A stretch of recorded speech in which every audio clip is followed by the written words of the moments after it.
Well, thank you everyone, and thank you for putting up with the AGM part of it. And I hope this bit is at least different for you.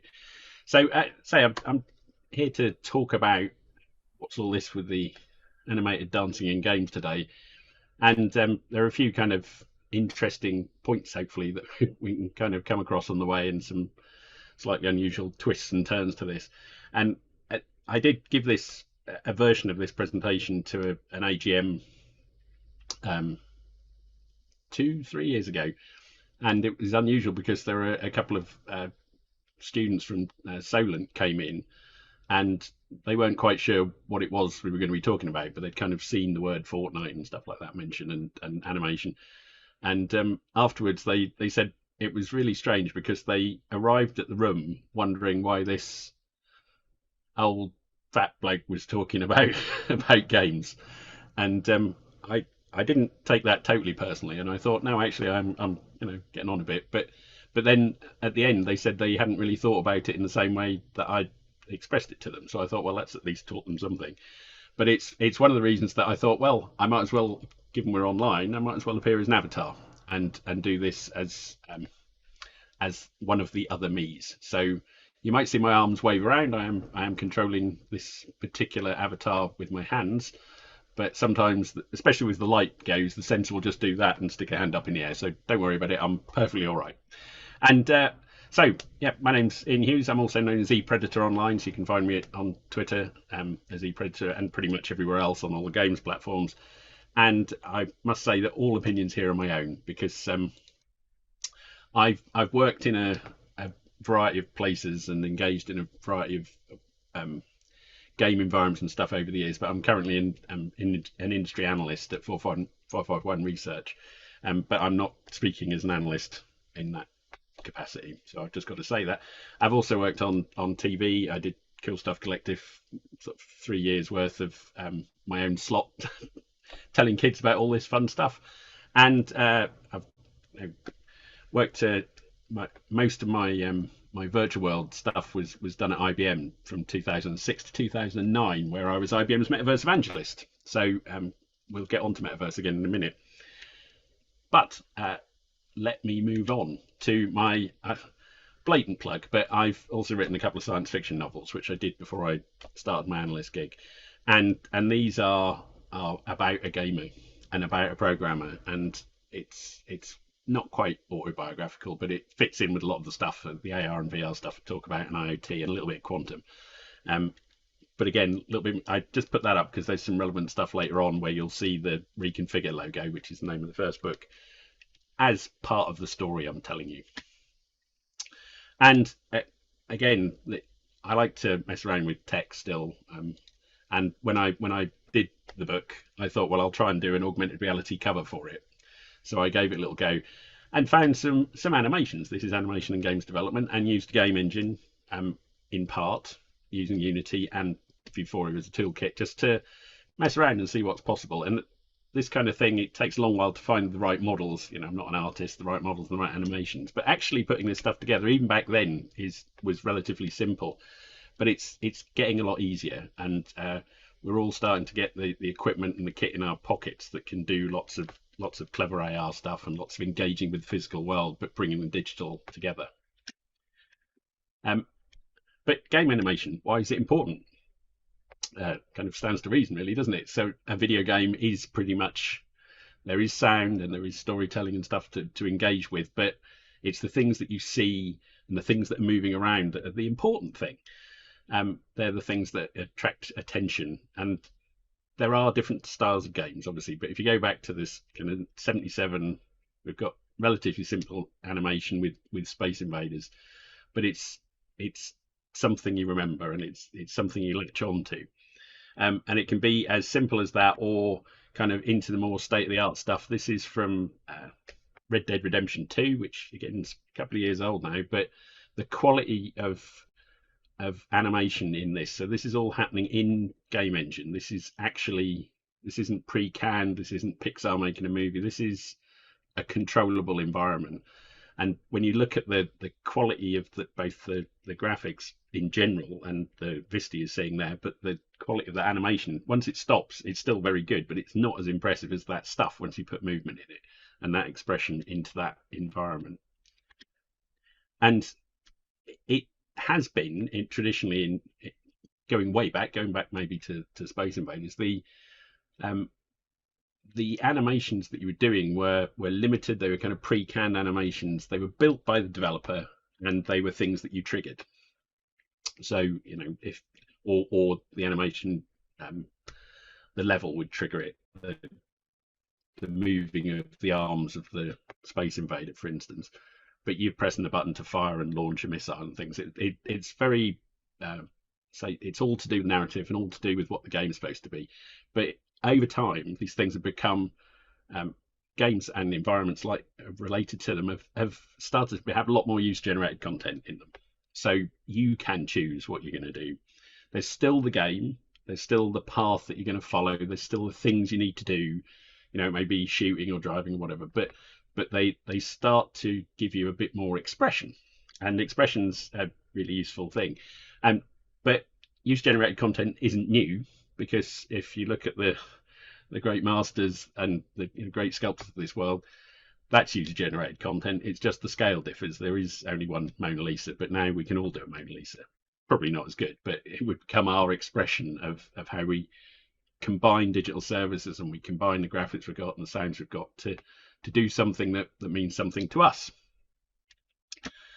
And this is where I kind of have to say I already slipped in and mentioned Metaverse. It's very difficult not to mention Metaverse at the moment.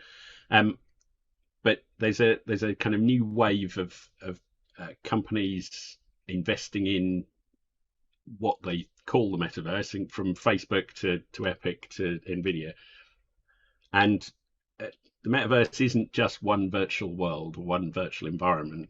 It's going to be multiple virtual worlds and games and virtual environments. But the Metaverse part is really about how those things interoperate and how you can flow from one place to another, how you can go from being at work to being at play, how you can have some things that you're used to and your kind of common tools and clothes and whatever, and take them into another environment. It doesn't work in all cases because it might break the story. You don't want to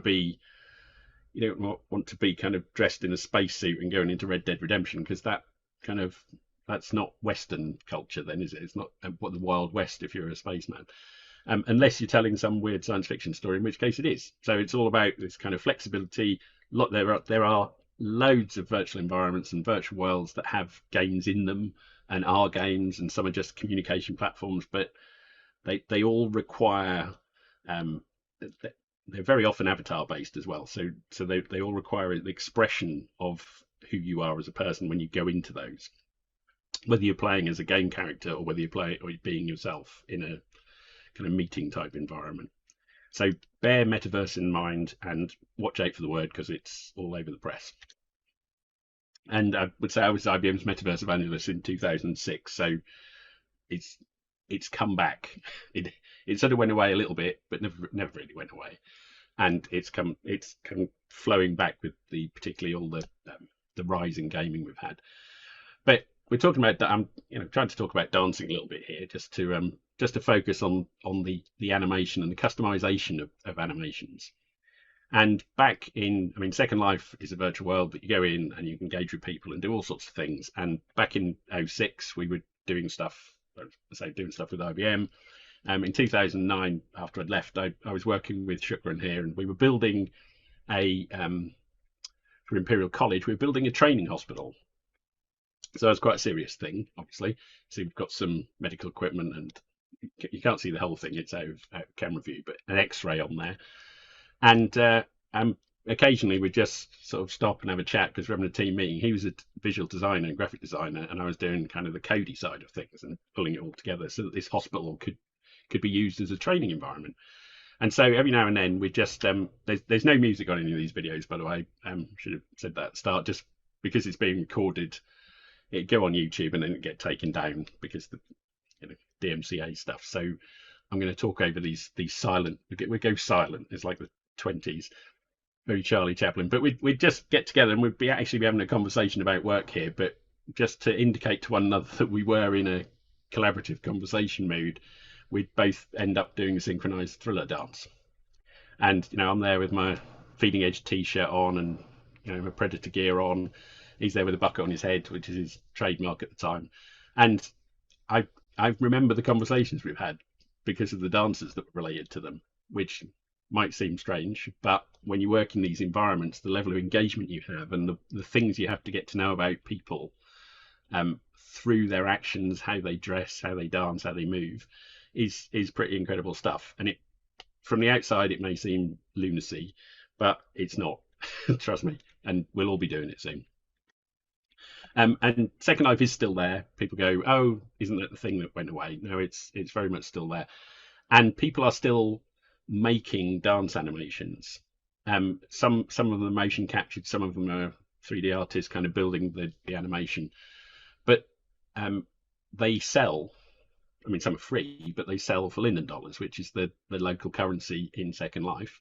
And you'll see lots of these places now, lots of these environments have virtual currencies that you buy for real money. And quite often there's a way to put money in and kind of convert it and take it out again. So it's not all necessarily just spending. People can make profits in them. I'm not saying that many people do, but some people do. And if you make an animation and everyone loves it and they buy it for a few dollars, then you're making quite a lot of dollars. And here, as you can see even just on their webpage, there are over 10,000 just dancing animations in the store. So we're not even talking about the clothes and all the other things that are in these virtual environments. So there's an awful lot to choose from, and so that makes it you can get very personalized about the things that you have in these virtual environments. But it's by no means the only one, and probably the one getting all the attention and the one that went public and the one that's $1 billion company and all that sort of stuff now is Roblox. And Roblox started, I think, in 2006, round about then. So it was in those kind of heady days of when we were doing the Second Life stuff. And whilst it has been aimed at sort of as more of a gaming platform, it is a gaming platform. Anyone can create their own little world and their own little kind of mini environment with some code and some there's some templates that, like this one is a racing game and things like that, and then publish it so that anyone can join in. And there are various tiers of how you publish, so you can be a publisher that can also sell access to it, or sell goods and virtual goods, or sell time in a particular environment. And so this has become kind of the bedroom coding of the 80s kind of place to go now for kids of this generation. So they are going in and they are learning to be programmers and they are learning to be designers, and they have a platform to experiment on. But then if they get good at it and popular, they have potential to be making some money and having income. Very much like the early games companies, and part of that is still this content that, I mean, Roblox has its Robux, or I think it's called Robux, has its currency, and there are things like animations to buy. So people's little avatar that they run around in, everyone wants either the same animations that their friends have got, so you can do that synchronized thing that I showed you before with the Thriller dance, or finding something unique or funny or strange to do at a particular moment in time as part of the ongoing communication on the platform with people. So there's a lot of dancing, particularly, and a lot of animation, and it's not straightforward to create animation, but it's being able to pick the ones that you want, just as you pick the t-shirts that you want to wear, or pick the shoes you want to wear if you go out into the physical world. In the digital world, you're picking the t-shirts you want to wear and the shoes you want to wear, and the animations that you want to be able to do, and the dances you want to be able to show off. And obviously it doesn't require any particular skill to be a dancer because you press a button. It's more a kind of an emote that you throw into a conversation or a situation. And probably the kind of the biggest one that triggered all this at the time was Fortnite. And Fortnite still is popular, I think it's fair to say. Maybe waned a little bit in favour of some of these other things. But this YouTuber had gone through and basically unlocked and won all the dancers, and then strings them together in a video to show all the things that they've gained. So when you play Fortnite, the longer you play it, the more you earn and win kind of attributes and interesting things like dancers. And it's this that kind of crystallized in my brain a little bit about what was going on with this, because people started calling them Fortnite dancers. So it's almost like Hoover for vacuum cleaners. They meant all dancers people thought was something to do with Fortnite, and it made it onto the news and stuff like that. And but for me, I do like Fortnite. It's not my main go-to game, but I like other genres of games, like driving games, like Forza. Now, new Forza is coming out in a couple of months' time, 9th of November, I think, on Xbox, and it's a driving game, and it's about the joy of driving and the joy of listening to music and the joy of customizing cars and stuff. And so the car should really be the avatar in this. And you see my car there has got my martial art logo on, the martial art training. It's got my book logo on the side of it. You know, it's all stuff that I'm happy about. And when I race other people, they see this. So my car is delivered into their environment. And so it's, you know, a bit of product placement. Now, I'm not saying they're going to buy anything off me, but it makes me feel like I'm contributing to their experience by saying, oh, look at this, there's a Choi Guan-do logo. And what it should be about is this. It should be about driving. And again, here there's an awful lot of animation going on, but it's not dancing, but it still requires somebody to build the graphics and build the animation and build the sounds and put it all together and provide this wonderful simulation so you can slide a Scooby round the roads of Britain in this case, because Forza's set in the UK. And I mean, even the raindrops in the window, I think it's wonderful stuff. But as I said, it's also about the customization of the cars. So it tries to let you, I mean, it helps you look at these cars as you custom them up or get somebody else's custom job. There are people that only paint cars in Forza. They don't drive them. They just make wraps for them, and they get popular, and it's user-generated content in this particular context. No money's changing hands in any of this. It's just for fun. And so there's my Scooby with all the bits that I've kind of painted and hacked together to put on it. But when they got to this particular version of Forza, they said, oh, well, you better have an avatar as well, because everyone else does. And so we then got to and I am moaning here, we got to this point where you were winning ridiculous clothes to put on your avatar. So I started putting the most ridiculous clothes I could find on my avatar as sort of I don't really want to do this, but if I must, I will. But because they then put in dances and emotes. And again, you had to pick one. You don't have to do this, but, you know, it's going to play them anyway. And so now my unusually dressed kind of farmer, I guess, has got a range of weird dances and animations, that some of which you probably recognise. Next one coming up is the Floss, which was very popular, if you remember, during everyone was doing it. And then there's that Best Mates one that you'll see a bit more about in a minute. And it's great. There's no reason for it not to be there. But why? It's just I don't think I need this in this particular game, because and it's only very subtly used effectively. So if you win a race, then this happens. It runs this kind of this hook. It shows you how fast everyone went, and then if you won it, you do your little robot dance in that case, and that's it. That's the only time you need it. It doesn't. You don't need any dancing the rest of the time, and it's the only time it shows it. So it's not awful, but we'll see what they put in the new one. Whether they drop that, because I mean, somebody's paying for it, and you know, you buy the game, you don't necessarily want that in it. But let's go back to Fortnite, because Fortnite and dancing, just a little bit of background for those that don't know. I mean, I'm sure you've all come across Fortnite, you know, because it's the bane of many a parent's life, and you know, cousins and stuff like that. So Fortnite is a free-to-play game. That was its thing and there is a lot of free-to-play games. So it's a high-end game. Anyone can download, anyone can play, and you win stuff by playing longer. So the more you play, the more you win. By win, it's here's a new dance to attach to your avatar, or here's a new piece of clothing, or here's a new icon to do. And what they did, because it is a money making machine, was whilst it's free to play, you would also be winning, and you still are, you're winning things that you can't get to unless you pay for the season or the month, or what.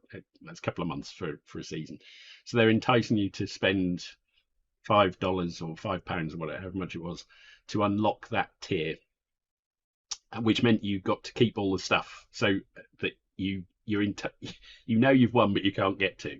So it's very sort of manipulative in that way. Lots of companies do it. They're not the only one, but this is the sort of thing in the kind of ICO stuff, protecting kids and parents from this kind of potential to be demanding this money from people for this sort of stuff, because it's very addictive. But everything you unlock and purchase in Fortnite is non-functional. It's all purely cosmetic stuff. You're not getting faster or quicker or bigger, or you're not able to shoot better. It is all cosmetic, which is good and interesting, but it's also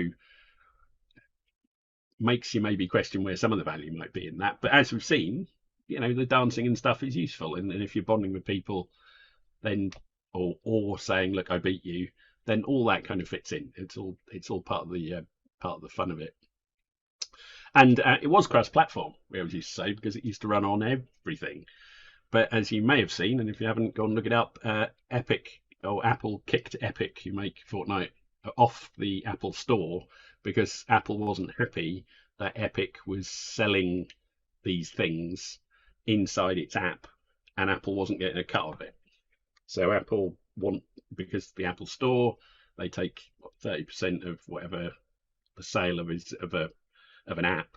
If the app is free and then everyone's paying in the app directly to Epic, then Apple doesn't get to see any of the money. So there's a big court case that's still going on. I think it's sort of finished, but there's going to be loads of appeals. And it's all been this has got to that point that this game is that big and has been that important that we now have huge companies in court against one another. And you say the court papers, I think I got that number right.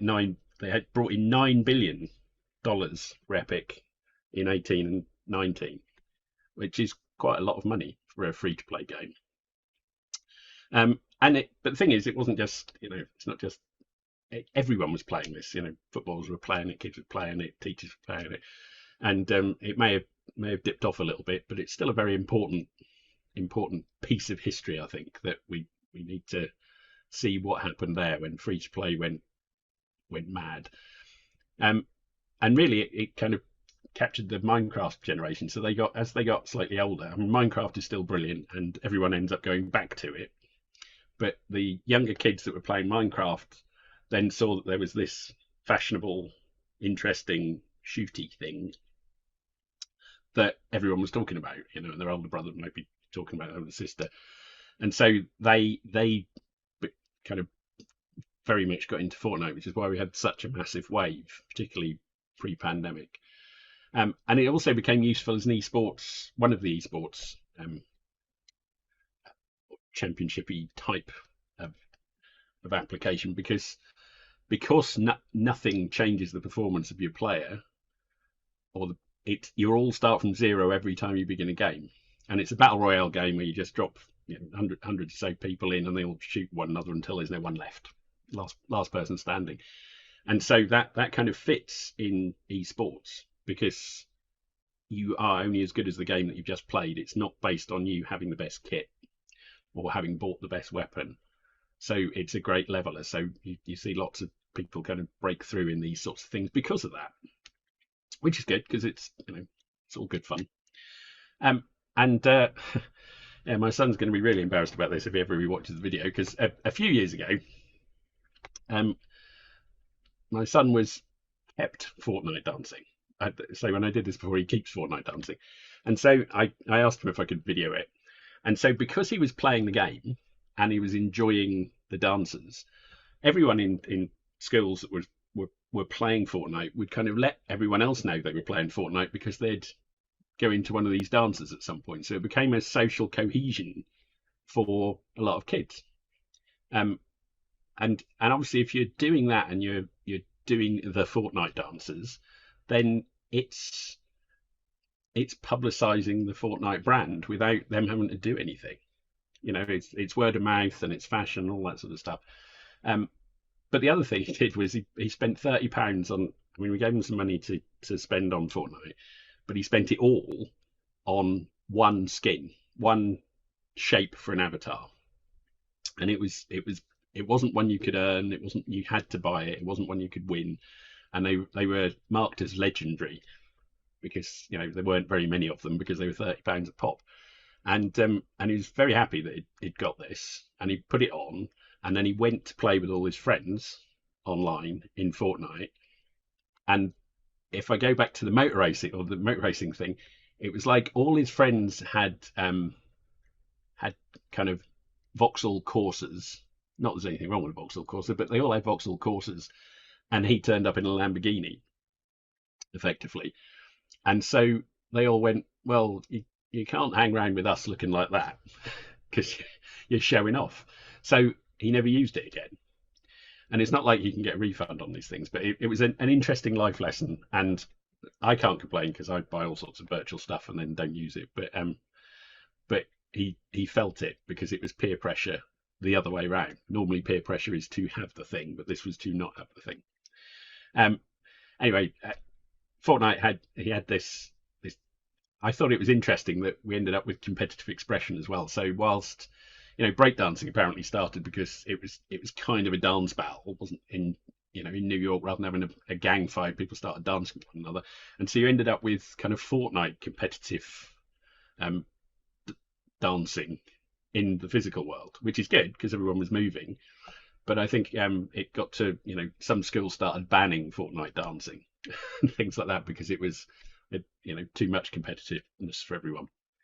And I said, good for esports.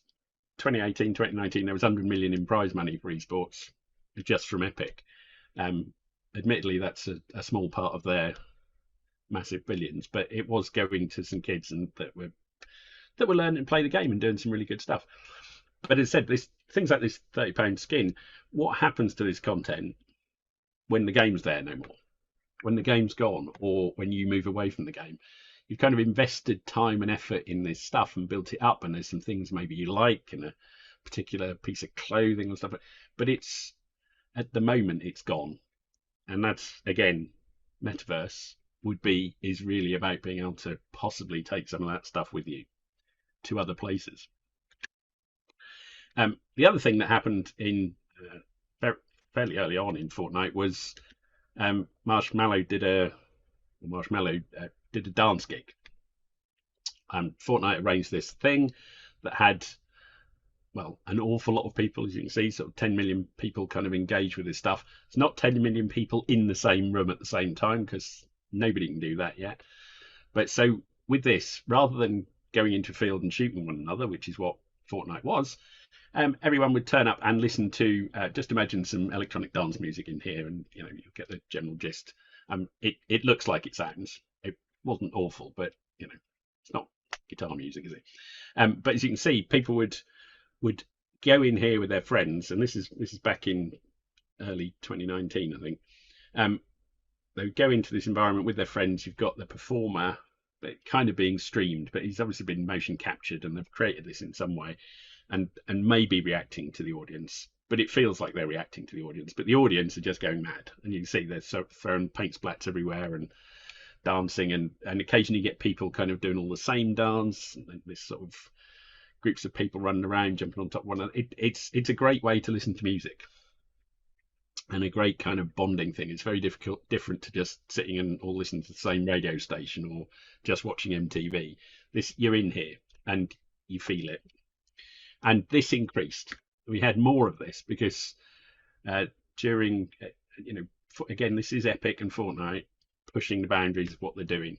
We had this Travis Scott gig, so there's a high-end rap gig, which was done in a slightly different way. It was more rather than a stage. This was a series of environments and giant models and special effects. It was like well, I don't know if it was like anything. It was you're very much in this place, and what you see depends where you look. So trying to follow where the action was, there were cues and stuff like that, visual cues and audio cues, but it was very much a shared experience for a lot of people, and it was also time limited. There were only a few performances of it, so you had to be there at the time. And watching the recording of it isn't the same. So it is a gig. And again, my son, he was very into Fortnite. He's very into rap, obviously. And I saw this was on, and the first one was like on at 3 o'clock in the morning. But then they had a UK friendly one that was going to be like 6 or 7 o'clock in the evening. And I said to him, "Hey, I'm cool, Dad. Do you want to come in? Shall we go into this gig?" And he said, and I went, "Why don't you want to go in with me? Am I embarrassing? I mean, an avatar, you can't tell that I'm your dad." And he said no. And the reason he was reticent was that him and his mates at 3 o'clock in the morning had got up and gone to the gig. So they'd done the equivalent in lockdown of sneaking out and going to a gig somewhere. And he thought he was going to get in trouble. But I mean, school wasn't on, and what else was there to do? And I thought it was just brilliant that they all ganged together and had this late night experience. I mean, they're only, they're 13, so it wasn't like a full rock and roll thing, but they've all got that experience now, and they all enjoyed it. And I went to the later one and just sort of hung out with some other people, but it was all right. And so this reached 12.3 million people at the same time, which is quite a big amount for any gaming environment or any experience, and over 12 million hours viewed. And that's kind of the record. Other platforms have done this as well. There's been things in Minecraft and Rec Room and such, but they recently just did a completely different style of music with Ariana Grande. As you can see, it's much kind of different, with very different visuals to it. Slightly less dramatic, I think. But this one they changed up a little bit, and so this was only a month or so ago, and they actually put some gaming elements in it. So there are on the left there in the middle there, we were dropped onto a kind of flying thing and had to shoot something, which is very much kind of what Fortnite does. We also had kind of a surfing thing, so you were kind of, you were just listening to the music but able to move backwards and forwards, which is very much more like playing Forza and driving the car around. And then in the bottom left there, we had a moment where they just kind of, it went very quiet, and they just paired you up with an avatar from somewhere else, not to talk to, not to do anything, just to remind you that there's people all over the world and they're all different, because every single avatar was completely different. Because no matter who you are, you go in and you always change something, so you're very unlikely to be looking at someone the same as you. And I think that was an interesting message. But this one was actually quite short, or felt quite short, and it was really like, it was, whilst it had these things to engage with, it felt a little bit more like just watching a pop video, that maybe you could move the camera a little bit, and it didn't feel quite as visceral as some of the others, but equally it fitted the style of music, and maybe I was just in the wrong frame of mind for that particular one. But then we have the one that I really enjoyed, because this kind of brought me and the lad together again into a virtual environment. So there's an environment called Sansa, and Sansa was a spin-off from Second Life. It was going to be the new Second Life. It was built originally by Linden Labs, who make Second Life, but they sold it off to Wookiee Ventures, I think they're called. And Sansa has been turned into particularly a dance music venue online. And as you can see on the left there's a lot of customization possibilities for what you do and how you express yourself. And because it's dance music, there are an awful lot of dancers to buy and things to do when you go and listen to the music with other people.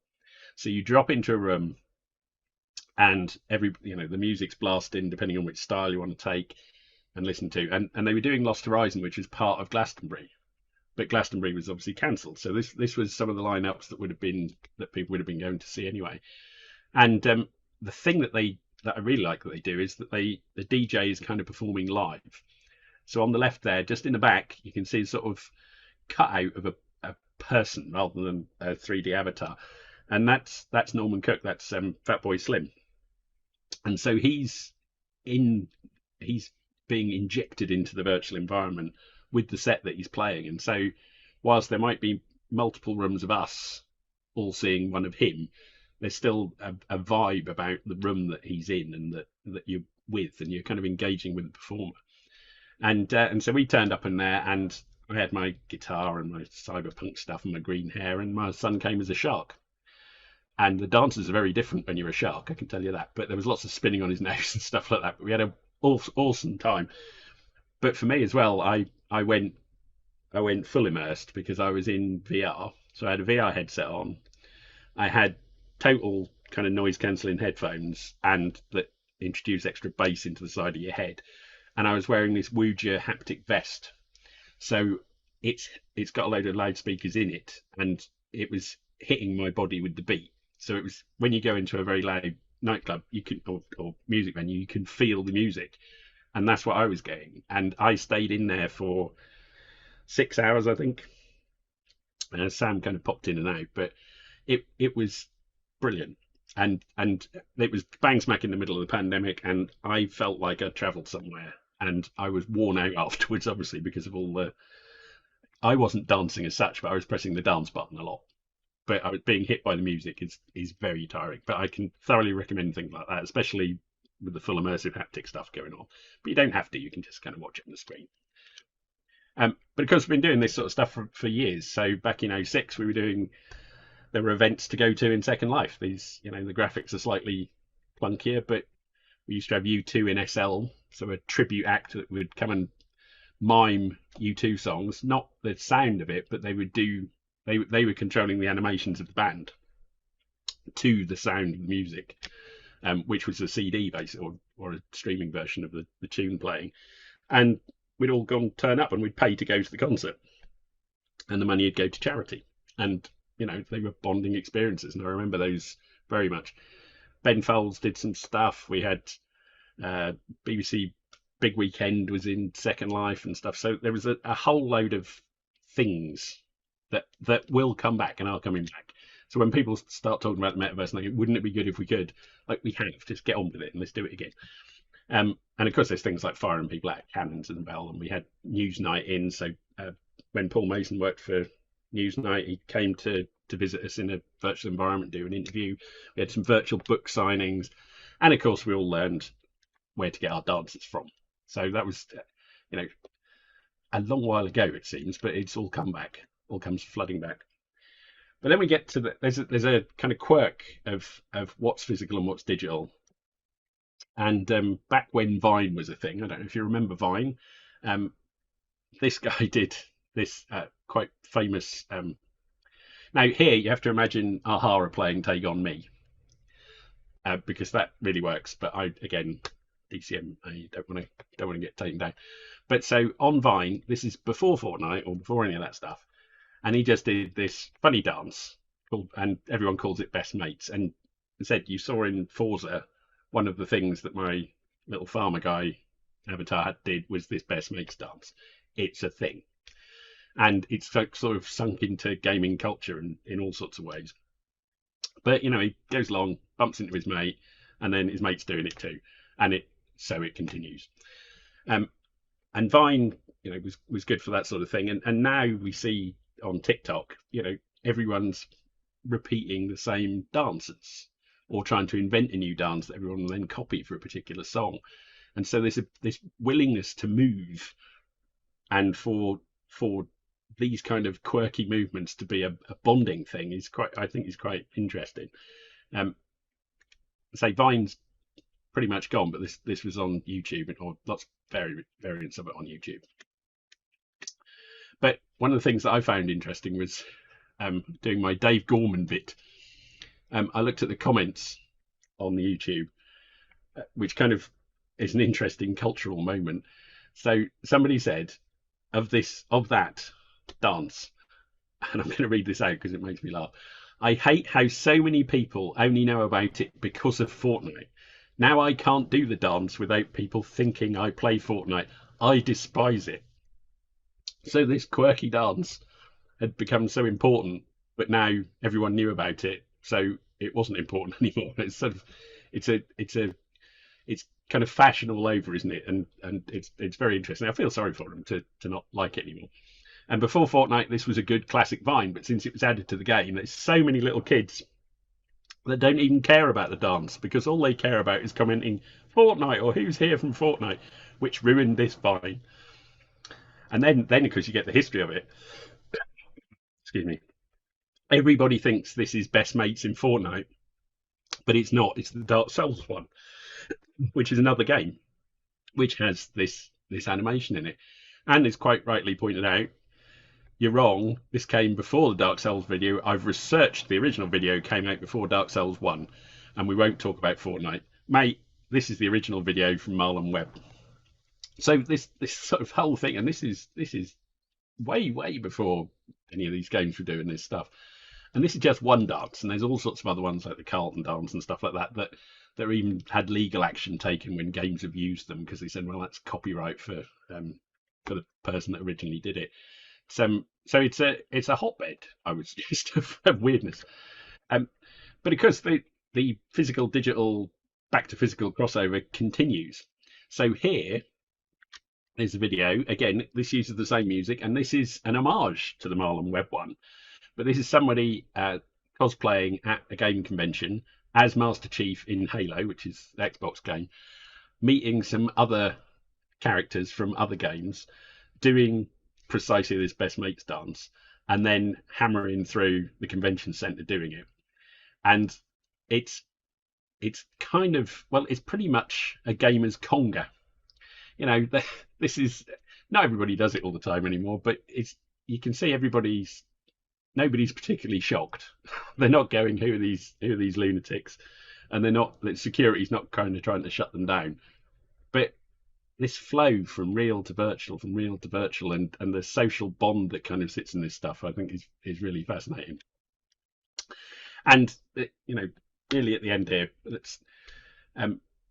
Medvedev won the US Open tennis, and I wanted to play a video of this, but I couldn't find a rights-free one of that. So here's a picture off Eurosport's TV screen.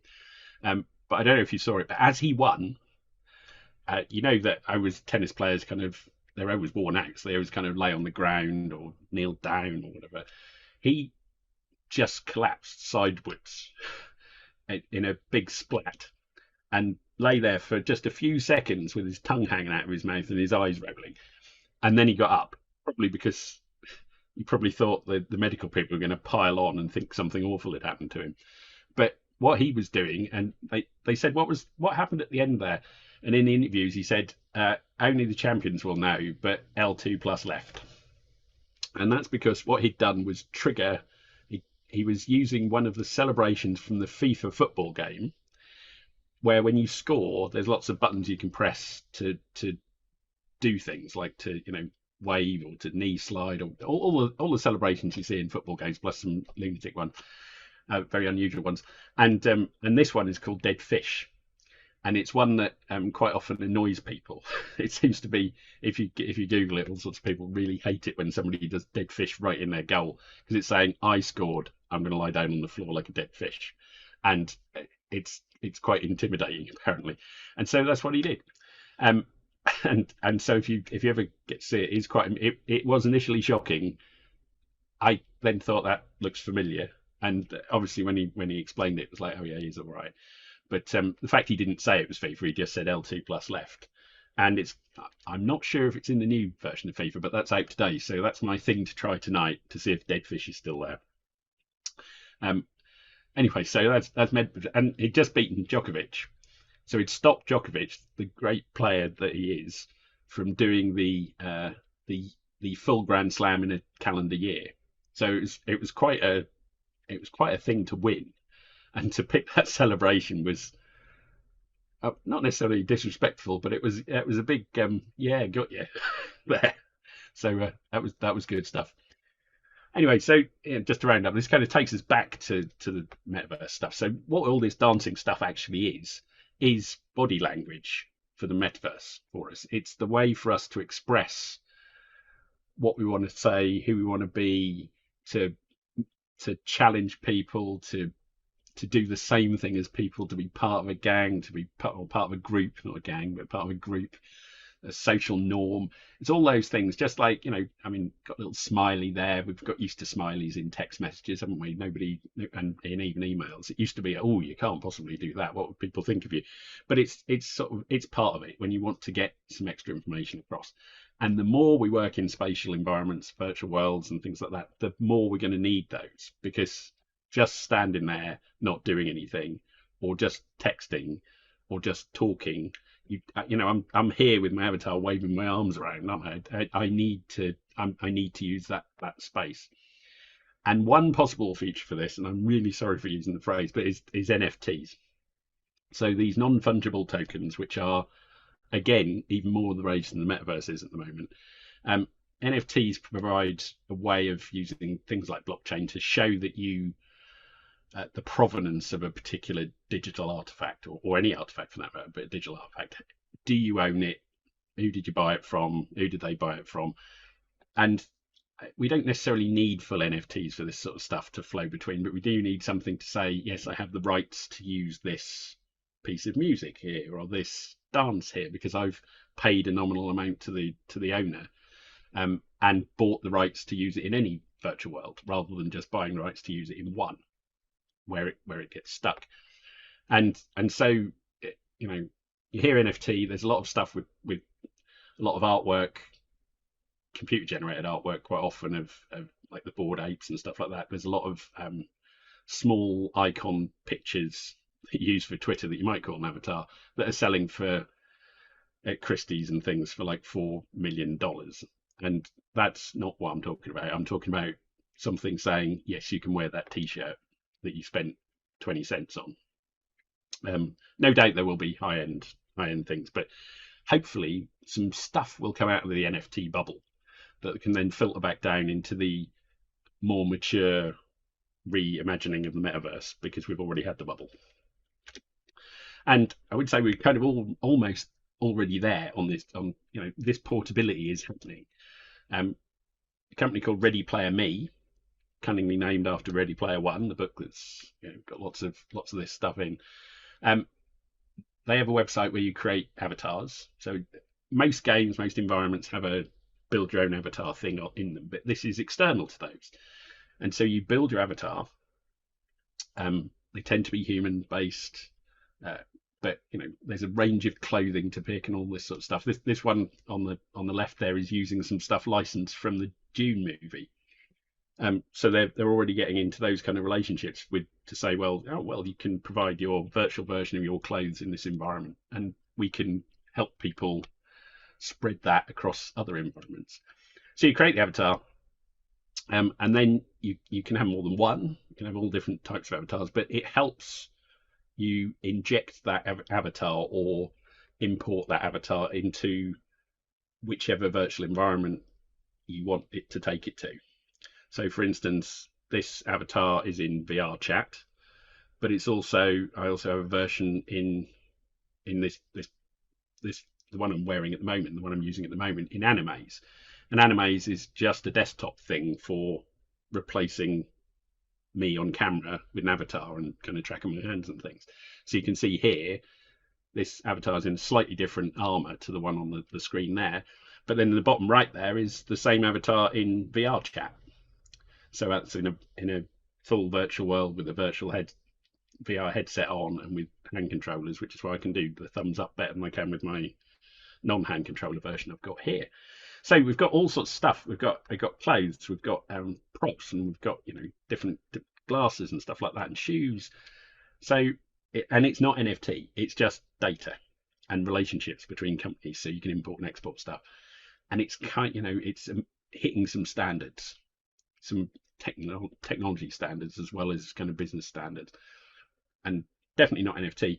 And surely the dancers are going to be next, because the animations that these things may need to do are, there are different complexities to how avatars are animated in different environments. But if they're starting to standardize or provide these avatars, then they can provide animations that suit these avatars. So that may be, we may see more of this. There's a few companies doing this as well. But there's also Pixar, I mentioned them before, that make all the wonderful Toy Story movies and things like that.